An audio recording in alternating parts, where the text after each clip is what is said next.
yourself. Who are you and how did we end up here? Good day, good day. My name is Hady. I'm the other half of the Magic Brothers with Mr. Mac over there. How do we end up here? We started a pizza shop. I feel like it was always destined. Like I remember when I was maybe 10 years old and we'd been in the shop for about 5 years at that point. I was speaking to a friend and his dad was a mechanic. And he goes, your dad's a pizza maker, my dad's a mechanic. I'll be a mechanic and you'll be a pizza maker. And I just remember this story from when I was younger. And I didn't think it would actually happen, but it happened. And yeah, 22 years after dad and mum bought their first shop, we just thought it was time. It was time to just do our own thing. And yeah, as Max spoke about earlier, like we were in Europe traveling and we just couldn't stop thinking like, what are we going to do? Like we got to do something. And it was then that we made the decision to just do what was written in the stars. Like it just seemed like it was, Pizza makers. we were pizza makers and it's so fun. You guys coming back and saying, hey, we want to now put our interpretation of what our pizza shop is, because you're not pizza makers anymore, even though you make a lot of pizzas. Yeah, it reminds me of the quote, we're standing on the shoulders of giants. Like we have seen dad go through, 20 years of running his shop.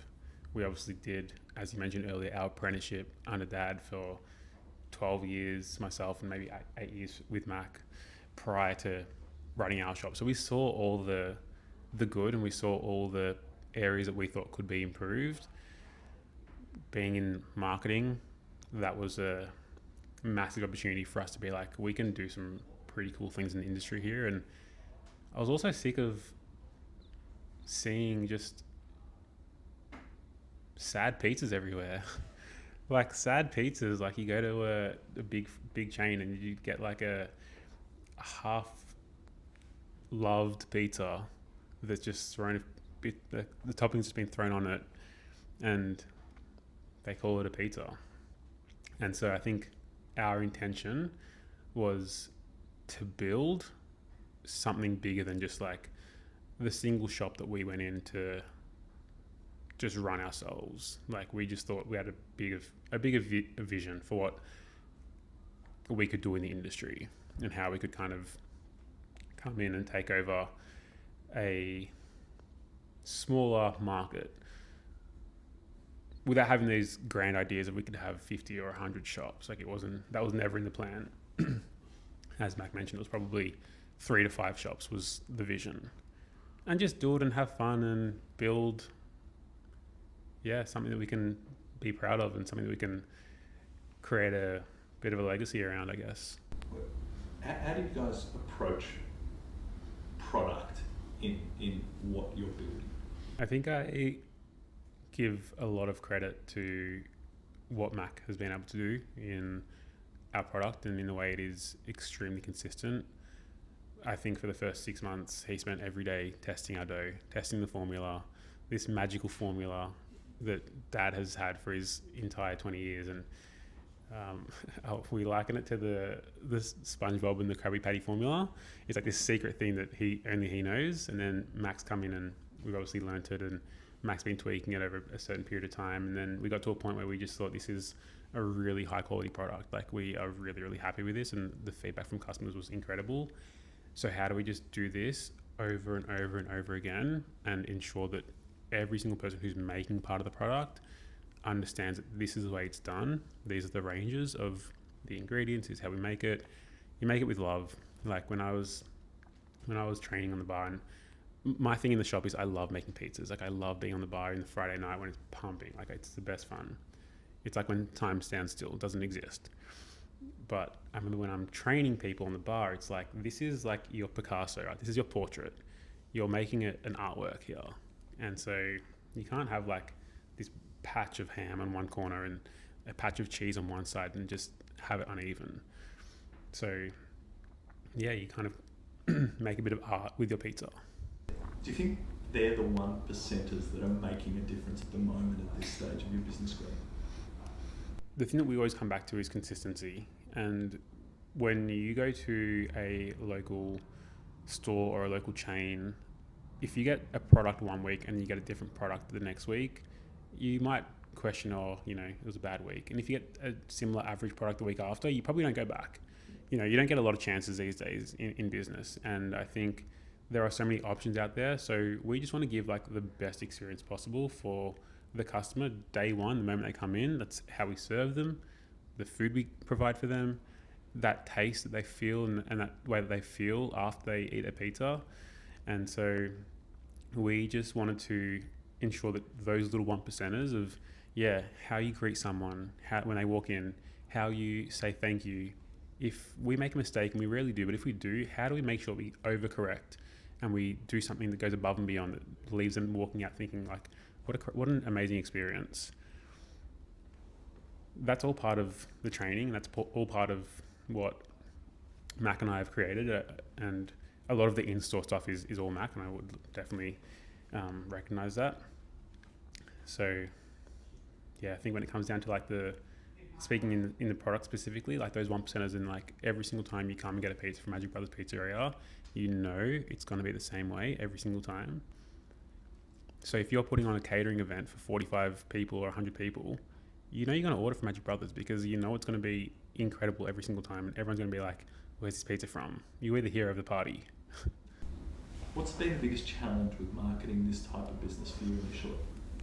For me personally, is putting a ceiling on how much we could spend on marketing. I'm on the side of invest heavy in growth, get people in the door, and then your product should ensure people come back. And I had so much confidence in our product that I knew if we just get people in the door, let's say for every 10 people that come into the door, we might retain 6. Yeah.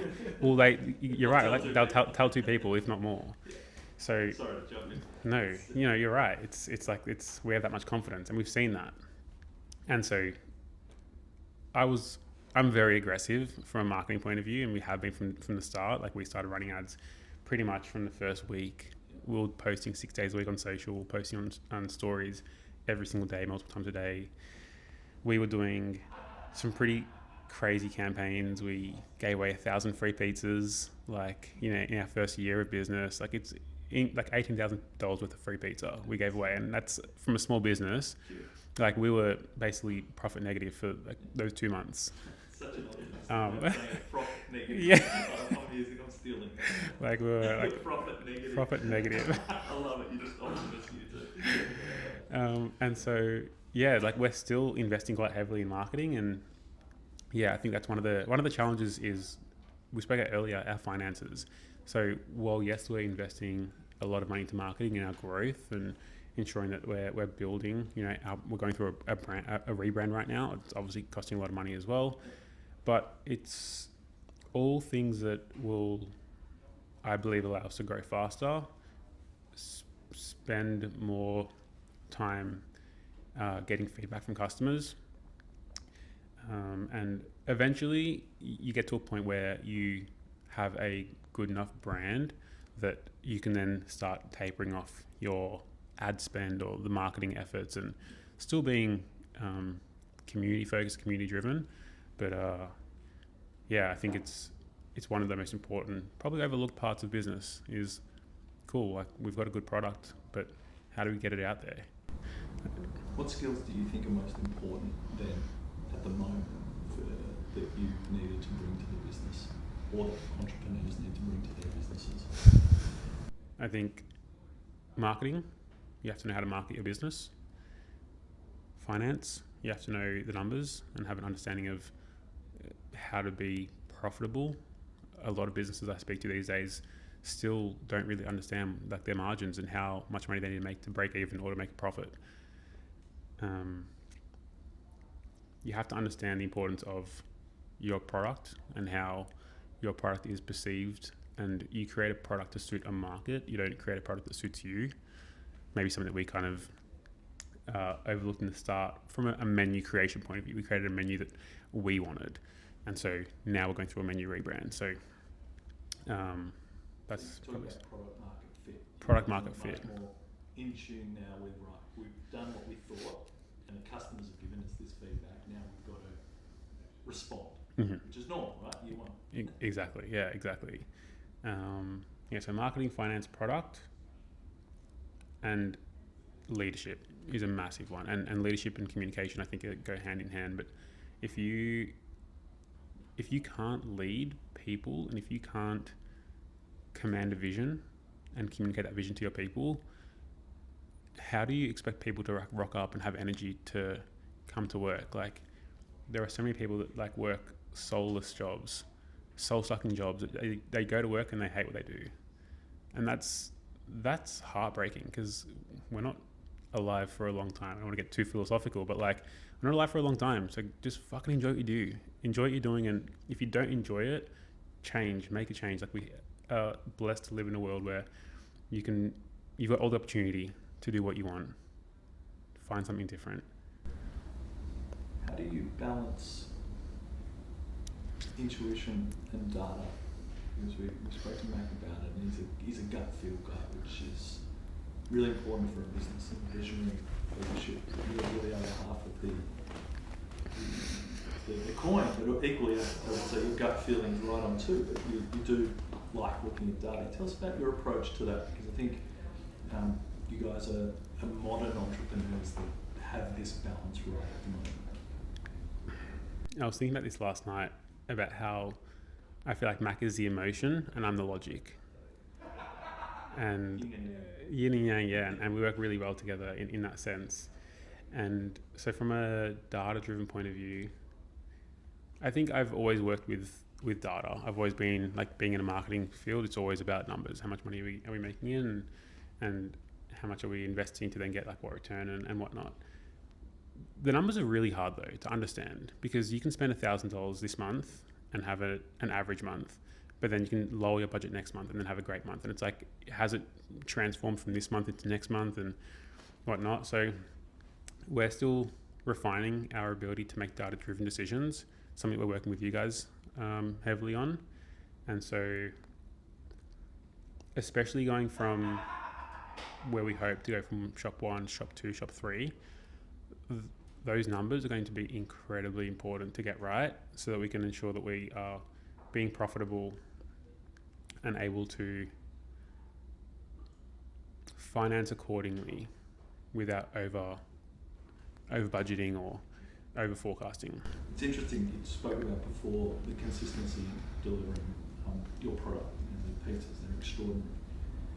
A lot of people miss that step, that the same obsession with the way you approach product has to be the same obsession behind the scenes of running a company, because having the right amount of mushrooms to the edge of the thing, or the ham, or whatever it is, it's the same, right? Running a company, if you're not on top of that and there's a consistency in approach the way we report it, it's just a matter of time before something drops off. And I think you guys are, the evolution of that is, well, there's the difference between running 2 or 3 stores or running 100, because it's the philosophy doesn't change, just the application, which I think you guys have made that massive shift this year to being, well, no, we're not building for 3 stores, 5 stores, we're building for 100, and every decision you're making. Would that be a fair comment of the way you're now approaching, that every decision is now to build 100 stores, not 2?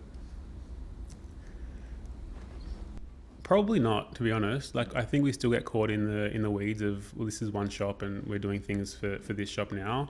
It's kind of hard to like think about what things will look like in 5 shops or 10 shops or 50 or 100 shops, But I think we're getting there. And I think it's something that we are definitely working on. And I think having you guys as the people who continue to like show us that is the longer term vision of like, there's more out there, so don't make decisions based on one thing. And I remember the conversation you and I had, and you were saying, who's making pizzas on a Friday night? And I said, I am. And you go, I love it. I love that you love making pizzas, but like, when you're not there on a Friday night, who's doing it, So even just that comment made me think, okay, cool. On the Friday night when it's busy, I'm like, I can get someone else to jump on the bar and I can just like oversee, I can see what's happening.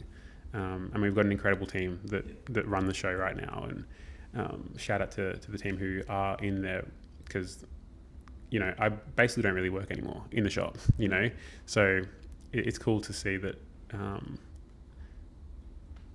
while we're not at those bigger number shops right now, I think there are still some really good building blocks to allow us to like get to that point. What would you say to yourself now if you had to say what you were proud of over the last couple of years? I'd say I'm most proud of my work ethic, and it's the ability to just show up every single day.